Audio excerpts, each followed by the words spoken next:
Hello दोस्तों, study with ए के channel में आपका स्वागत है। हम आज से शुरू करेंगे सी टेट का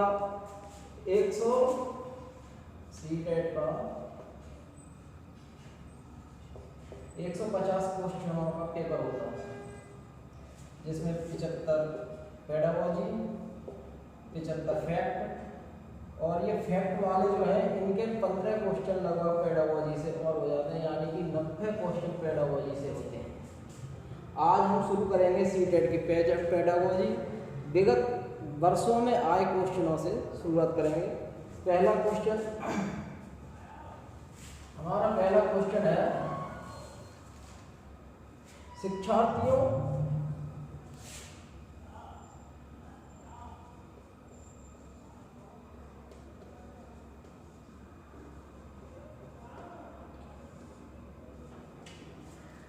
शिक्षार्थियों की व्यक्तिक विभिन्नता शिक्षार्थियों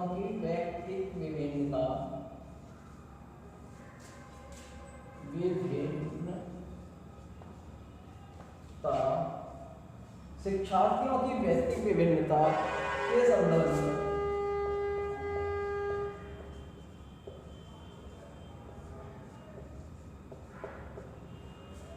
में शिक्षार्थियों की व्यक्तिगत विभिन्नता के संदर्भ में शिक्षिका को चाहिए।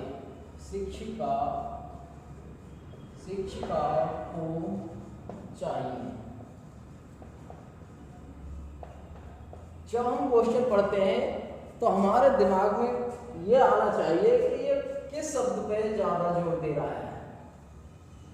इस क्वेश्चन में सी-टेट व्यक्तिगत विभिन्नता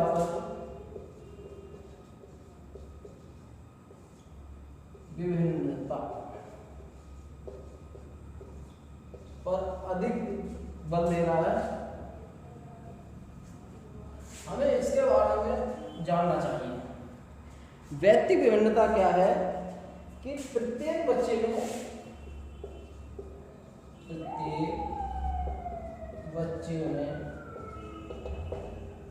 व्यक्तिगत विभिन्नता पाई जाती है।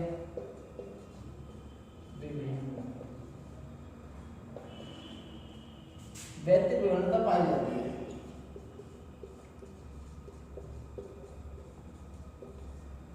प्रत्येक बच्चा विशिष्ट होता है।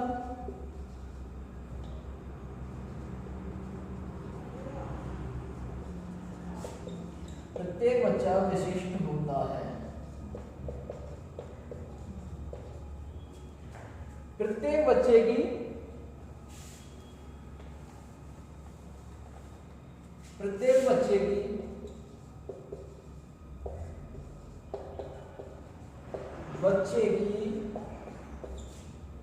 विकास दर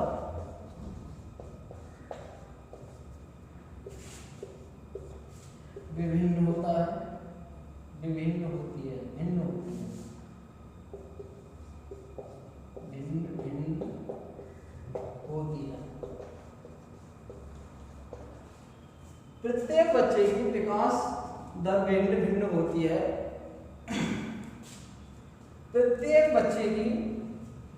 प्रत्येक बच्चे की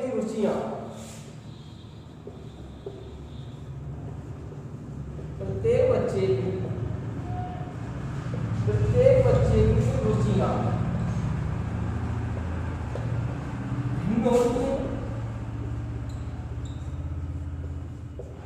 भिन्न होती हैं। जब हम व्यक्तिगत भिन्नता की बात करते हैं तो यहाँ पर सबसे पहला इंपॉर्टेंट चीज है भिन्नता। यानी कि अगर क्वेश्चन भिन्नता की पेडागोजी में क्वेश्चन भिन्नता की बात कर रहा है, व्यक्तिगत भिन्नता की बात कर रहा है, तो आंसर भी यानी कि ऑप्शन भी भिन्न वाला ही 90% होगा। इसमें कोई डाउट नहीं है कि जिसमें विविध भिन्नता लिखी होगी वही आंसर ज्यादातर होगा।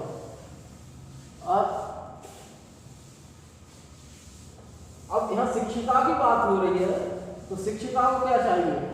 अगर शिक्षिका स्कूल वगैरह की बात हो रही है तो कार्य करते समय बच्चा कोई कार्य कर रहा है कोई कार्य कर रहा है तो उसे टीचर को चाहिए ना कि रोकना, बल्कि उनकी जो प्रतिक्रिया है बच्चों की, उनका मूल्यांकन करना।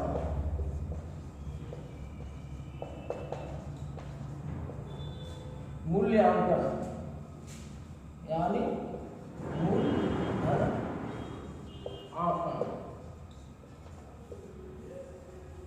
आंकना मान देखना, समझना। उनका जो मूल्य है, बच्चों का जो क्रियाकलाप है उनको देखना, फिर उसको पोर्टफोलियो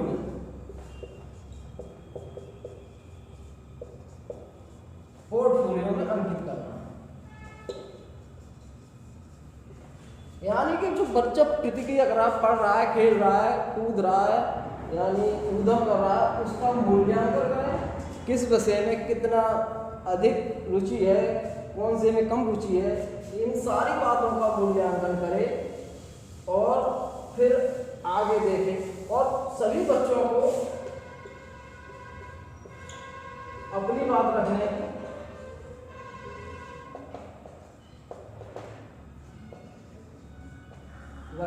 आजादी, सभी बच्चों को अपनी बात रखने की आज़ादी होनी चाहिए। जैसे कि बच्चे, अगर सभी बच्चे अपनी बातें रखेंगे तो सभी भिन्न भिन्न बातें रखेंगे। सभी को अपनी भाषा बोलने की आज़ादी होनी चाहिए।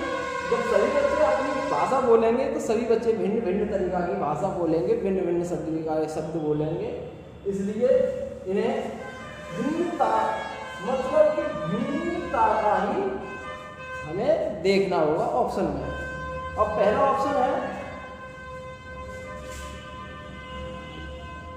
निगमनात्मक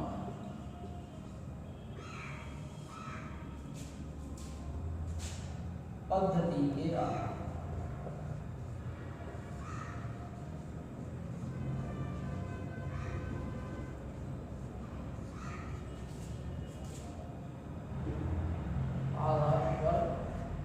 समस्याओं का समाधान करना का समाधान।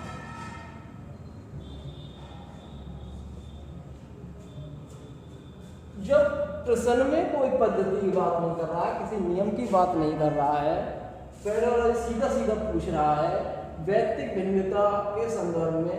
अब ये नहीं पूछ रहा है कौन सा विषय किस विधि के अनुसार पढ़ाया जाएगा, किस विधि के अनुसार पढ़ाया जाना चाहिए, तो यहाँ पर ऑप्शन नहीं हो सकता। अब ये निगमनात्मक अरस्तू जी की विधि है, ये गणित के लिए है, बहुत अच्छी विधि है गणित के लिए। तो यहाँ पर ऑप्शन पेडागोजी का है। अब दूसरा ऑप्शन है, और दूसरी बात सीटेट के ज्यादातर नियम, पद्धति, नियंत्रण जैसे शब्द नेगेटिव होते हैं। ये ऑप्शन में ओनली 5% आंसर होंगे जब इन्हें पद्धति के बारे में पूछा जाएगा, नहीं तो इनका आंसर पद्धतियों का नहीं होगा। दूसरा ऑप्शन है कलर विधि।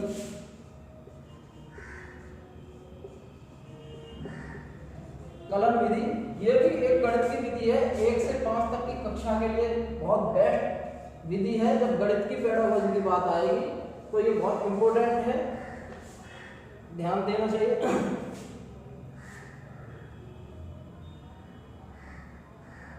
अधिकतर कलन विधि का अधिकतर प्रयोग कराना,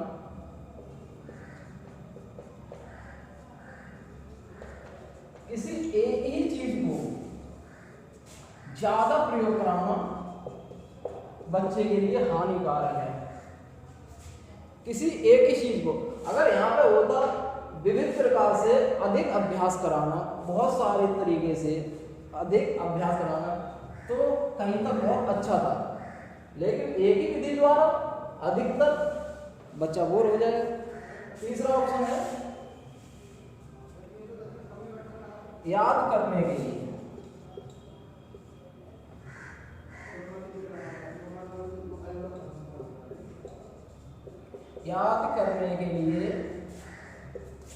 याद करने के लिए शिक्षार्थियों को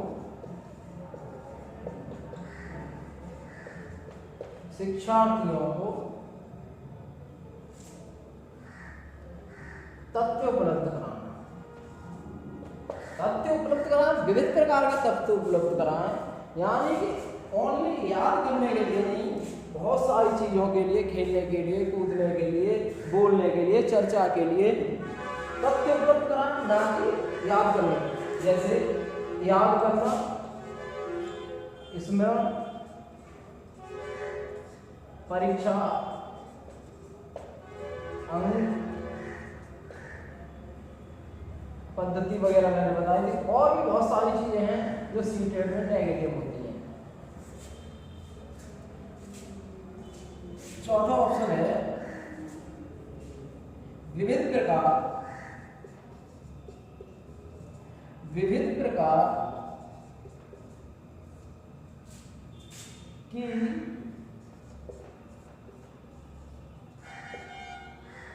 प्रकार की अधिगम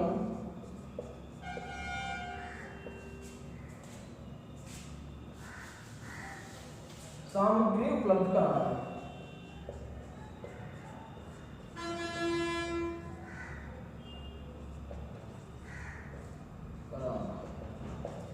विविध प्रकार की सामग्री उपलब्ध कराना। जब हम भिन्नता की बात करेंगे तो पहले तो ऑप्शन ये देखें, विविध की बात कर रहा है। जब भिन्नता की बात कर रहा है, बहुत सारी चीजों की बात कर रहा है, सब में भिन्नता पाई जाती है, तो हमें भी ऑप्शन में विविध देखना चाहिए। मुख्य जो शब्द होगा उसी को पकड़ें और देखें कहीं नहीं तो नहीं है क्वेश्चन में, बस इतना याद रखें। अगर नहीं है तो उसका उल्टा आंसर होगा, अगर बिल्कुल सादा है तो फिर क्वेश्चन का ही ऑप्शन देंगे, आंसर एकदम सटीक होगा। विविध प्रकार की अधिगम सामग्री उपलब्ध कराना। जब बहुत सारी सामग्री शिक्षिका उपलब्ध कराएगी तो बहुत सारा सीखने को मिलेगा, उनकी बुद्धि तीव्र होगी, संरचनात्मक होगी। अब अगला वो देखते हैं क्वेश्चन। अगला क्वेश्चन है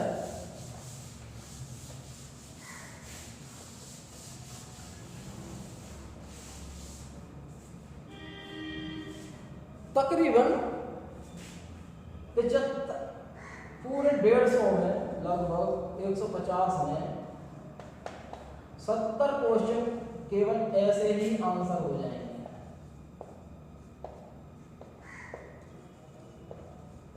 आंसर हो जाएगा, कोई ज्यादा झंझट नहीं है। जैसे कुछ शब्द और हैं, केवल, मात्र, ही,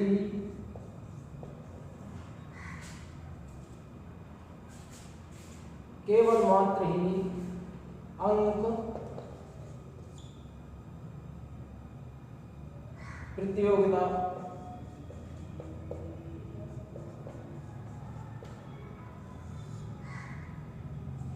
पाठ, अध्याय,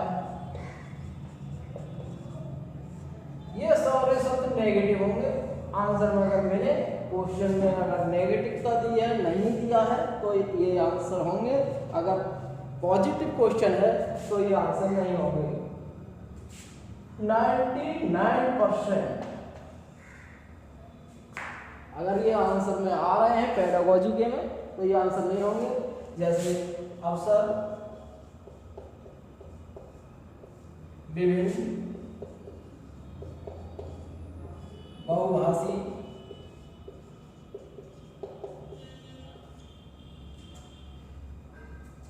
संसाधन,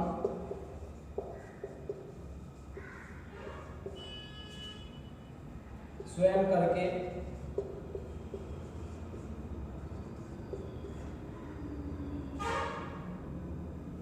और भी बहुत भरेंगे पॉजिटिव होंगे, यानी कि ऑप्शन में आ रहा है तो आंसर यही होगा 99%। फिर देखना है अगर चार ऑप्शन अच्छे हैं और अच्छे लग रहे हैं, फिर देखना है सबसे अच्छा कौन सा है, वो हम बताएंगे सारी चीजें। अगला क्वेश्चन देखते हैं।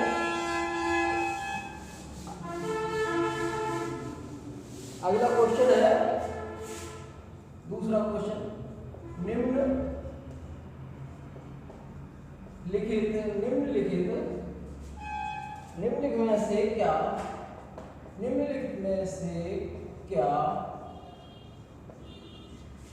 निम्नलिखित में से क्या एक प्रगतिशील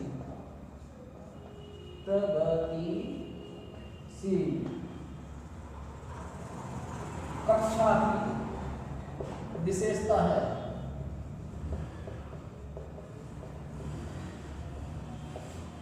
क्या निम्नलिखित में से क्या एक प्रगतिशील कक्षा की विशेषता है? अब हमें शब्द देखना है, इसमें कौन सा शब्द ज्यादा महत्वपूर्ण है, यानी कि प्रगतिशील कक्षा। अब कक्षा की बात कर रहा है, प्रगतिशील शब्द अगर बच्चों की बात कर रहा है अलग से, अब कक्षा और प्रगतिशील दोनों को मिला लिया जाएगा। प्रगतिशील कक्षा, प्रगतिशील कक्षा। अब हम प्रगतिशील कक्षा कैसे बनाएंगे, खुद माइंड में सोचना होगा। बच्चों को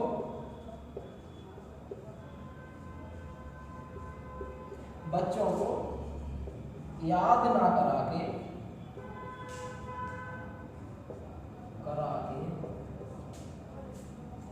प्रयोग करने का अवसर देना।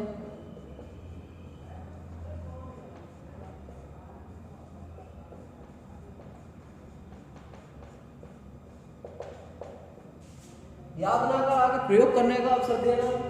बच्चों को अपनी अपनी भाषा बोलने देना,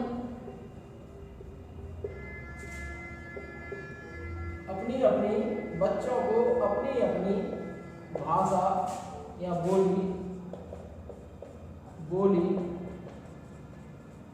बोलने के अवसर देना,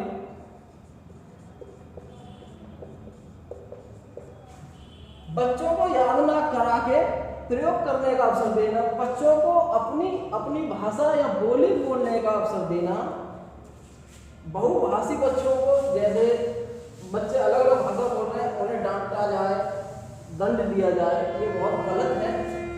उन्हें बोलने देना, अपने अपनी मातृभाषा अलग होती है, उससे अच्छे समझते हैं। बच्चों को भिन्न भिन्न तरीका से समझाना,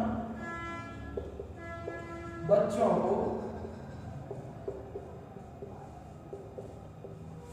भिन्न भिन्न तरीकाओं से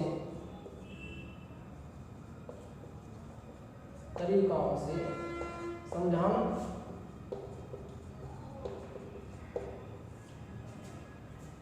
बच्चों को गतिविधि क्रियाकलाप करते हुए बच्चों को मूल्यांकन करना, ये मैंने बताया था पिछले क्वेश्चन में।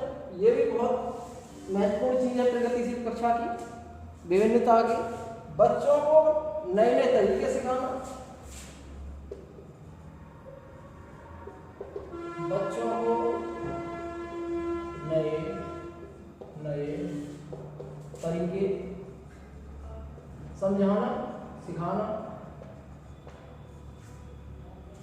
बच्चों को सृजनात्मक बनाना, बच्चों को सृजनात्मक बनाना।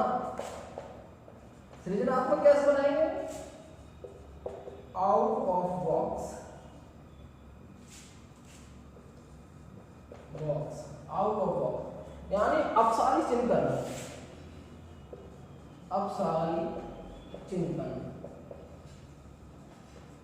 बच्चे में अपसारी चिंतन पैदा। अपसारी का मतलब होता है एक ही जगह से नए नए विचार करना, मतलब एक ही आंसर के लिए बहुत सारे, एक ही क्वेश्चन के लिए बहुत सारे आंसर देना अपसारी चिंतन कहलाता है। जैसे अभिसारी, अपसारी विज्ञान में पढ़ी होगी। अभिसारी यानी सीधा एकदम, अपसारी फैला हुआ, मतलब फैला हुआ ज्ञान होना चाहिए। ऐसे नहीं, मेढक के कुएं के मेढक बने, ना कि कुओं के मेढक नहीं बनना चाहिए, समुद्र के मेढक बने, फैला हुआ देखना चाहिए। और प्रगतिशील कक्षा, जैसे मैंने बताया अभी कि क्रियाकलाप जो बच्चा कर रहा है उसकी मूल्यांकन करे टीचर। अब ऑप्शन है इसके, पहला ऑप्शन, शिक्षिका पूरी तरह से, शिक्षिका पूरी तरह से कक्षा को नियंत्रण में करे, कक्षा को नियंत्रित करे, नियंत्रित करे। दूसरा ऑप्शन है नियंत्रित किसी चीज को नहीं है। कक्षा कैसी होती है? प्रजातांत्रिक होती है, प्रजातांत्रिक, इसका कोई ऑप्शन नहीं होता है। शिक्षिका और निर्देशक हो सकती है, सुगमकर्ता हो सकती है, देखभाल करने वाली हो सकती है, ना कि नियंत्रित करने वाली है। दूसरा ऑप्शन है बच्चों की भागीदारी न्यूनतम, बच्चों की भागीदारी न्यूनतम, बच्चों की भागीदारी न्यूनतम। बच्चों की ज़्यादा से ज़्यादा अवसर मिलने चाहिए अपनी बात रखने के लिए, खेलने कूदने के लिए, गलतियां करने के लिए। गलतियों से बच्चा सीखता है, गलतियां शिक्षा का एक भाग है, गलती शिक्षा का एक भाग है। अगर गलती करते समय आप डांटेंगे या कुछ और दंड देंगे तो ये गलत बात है। गलतियों से ही बच्चे सीखते हैं, हम भी गलतियों से ही सीखते हैं। यानी भागीदारी अधिक से अधिक होनी चाहिए, ना कि कम। तीसरा ऑप्शन है गतिविधियां करते समय,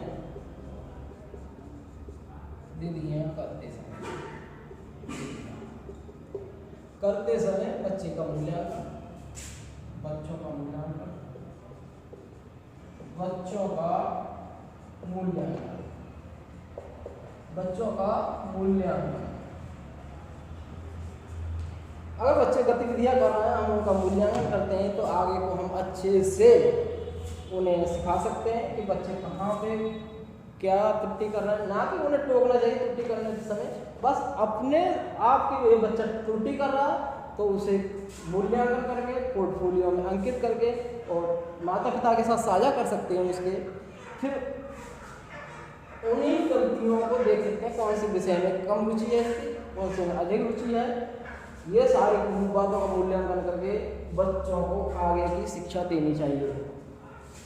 चौथा ऑप्शन, ऐसा ही नहीं, हर एक क्लास में हर मिनट, हर घंटे, हर हफ्ते का मूल्यांकन होना चाहिए, वो भी गतिविधियां करते समय। परीक्षा नहीं लेनी चाहिए बच्चों की, इससे हीन भावना पैदा होती है। चौथा ऑप्शन है समय सारणी।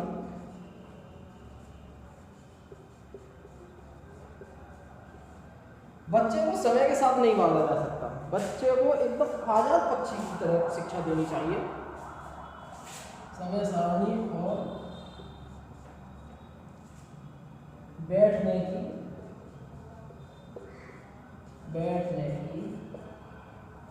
व्यवस्था तय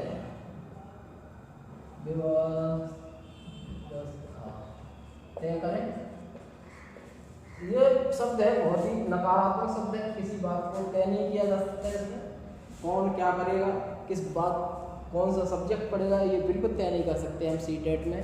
हमें शिक्षक होकर केवल उन्हें देखना और निर्देशन, मतलब ऐसा कर सकते हो उन्हें बस स्कैफोल्डिंग यानी कि सहायता, बाइबोत्सी का एक स्कैफोल्डिंग शब्द है, यानी कि सहायता करो।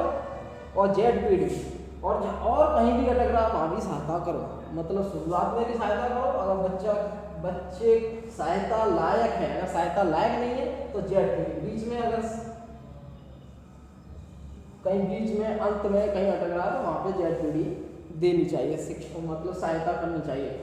पांचवा ऑप्शन है, चौथा तो पांच, यानी कि आंसर होगा हमारा गतिविधियां करते समय बच्चों का मूल्यांकन करना, राइट आंसर। अगला क्वेश्चन है, अगला क्वेश्चन होगा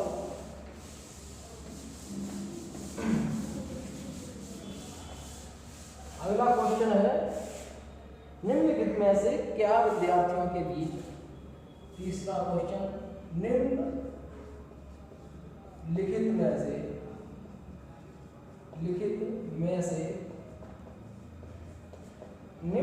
में से क्या विद्यार्थियों के बीच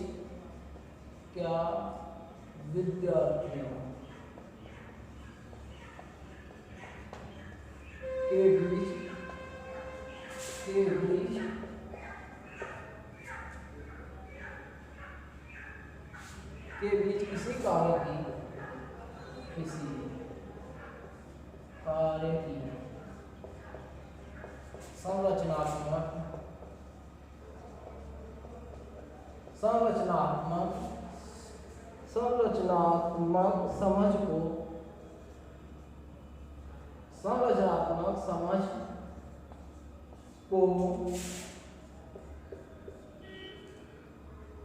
संरचनात्मक समझ को सुसाध्य करने में सहायक है,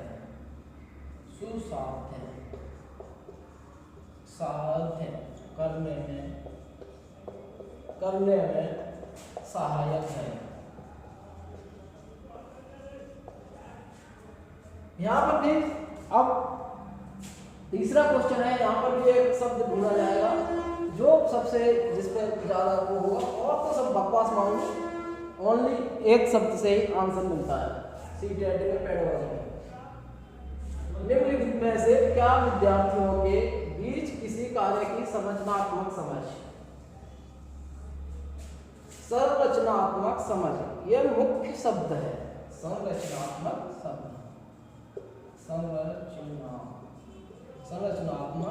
समझ।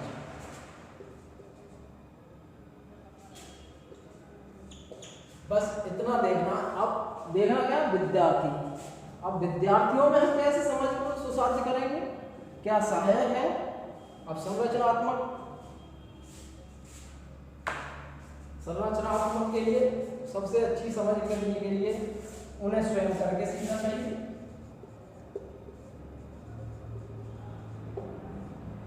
करके सीखना,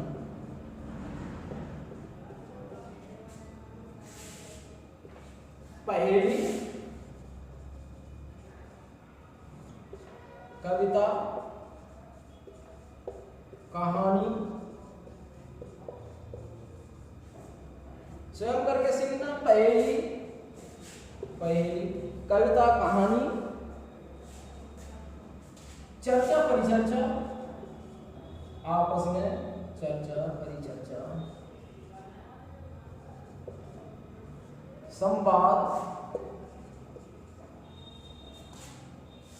आपस में वार्तालाप,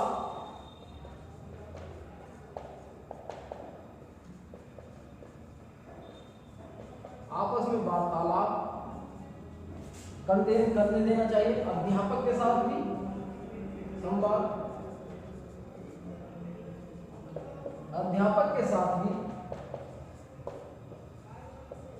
संवाद,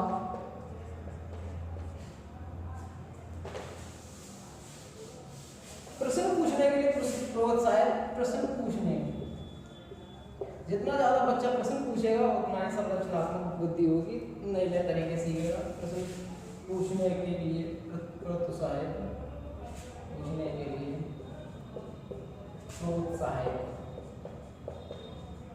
सहायता करना चाहिए। प्रयोगात्मक विधि करने देना चाहिए, प्रयोगात्मक विधियां, ये सभी संरचनात्मक समझ को, तार्किक समझ को बहुत ज़्यादा इम्पोर्टेंट है। अगर हम बच्चों को इसी तरीका से सिखाएंगे, नए तरीका से सिखाएंगे, तो उन्हें संरचनात्मक समझ विकसित होगी आगे का अब ऑप्शन देखते हैं। आइए, इसमें और भी बहुत सारी चीज़ें हैं, ऑप्शन देखते हैं। पहला ऑप्शन है प्रतियोगिता, योगिता, प्रतियोगिता। दूसरा ऑप्शन है चर्चा, संवाद, किसी के साथ हो सकता है चर्चा संवाद। तीसरा ऑप्शन है वेधन। मीनिंग भी बहुत जरूरी है शब्द की, इसका क्या अर्थ निकल रहा है, क्या नहीं निकल रहा है, तभी हम कुछ आंसर शीट में बहुत अच्छे दे पाएंगे। वेधन और अभ्यास। अभ्यास। चौथा है दंड।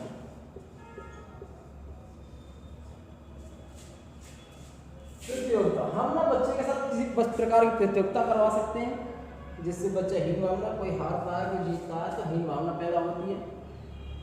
चर्चा पर चर्चा के लिए हमें ऑप्शन देना चाहिए, बहुत अच्छी बात है। आपस में या टीचर के साथ प्रश्न पूछने या किसी अन्य विषय के बारे में चर्चा पर चर्चा करेंगे तो हमें बहुत कुछ सीखने को मिलेगा। अगला है वेधन। वेधन यानी कि अब हम इसका थोड़ा सा बताते हैं। जैसे अर्जुन ने मछली की आंख का वेधन किया, यानी कि अर्जुन को क्या दिखा? मछली ओनली, मछली की आंख, मछली भी नहीं आंख दी थी, यानी कि एक ही सीधा एक ही टारगेट वेधन कहलाता है। अगर हम एक ही टारगेट पर रहेंगे तो हमारी संरचनात्मक समझ नहीं विकसित होगी और अभिसारी चिंतन विकसित होगा, ना कि अपसारी। अपसारी हमें संरचनात्मक यानी अपसारी चिंतन विकसित करना है तो, और अभ्यास, उसी का अभ्यास, एक ही चीज सिखाओ और उसका अभ्यास बार बार कराओ। दंड या पुरस्कार हमें नहीं देना चाहिए। पुरस्कार दें तो कैसा हो? सकारात्मक। सकारात्मक में जैसे ताली बजवाना, प्रोत्साहित करना, शाबाशी देना, बहुत सारी चीजें हैं कि तुमने ये बड़ा ही बढ़िया किया, आगे भी प्रयास करो और अच्छा करो और अच्छा करने की कोशिश करो, ये सब। और दंड तो बिल्कुल ही निषेध है, किसी भी प्रकार का हम दंड नहीं दे सकते। अब इसका ऑप्शन होगा चर्चा और संवाद। आज की क्लास यहीं पे समाप्त करते हैं। आगे की क्लास कल हम किसी मनोवैज्ञानिक को लाएंगे।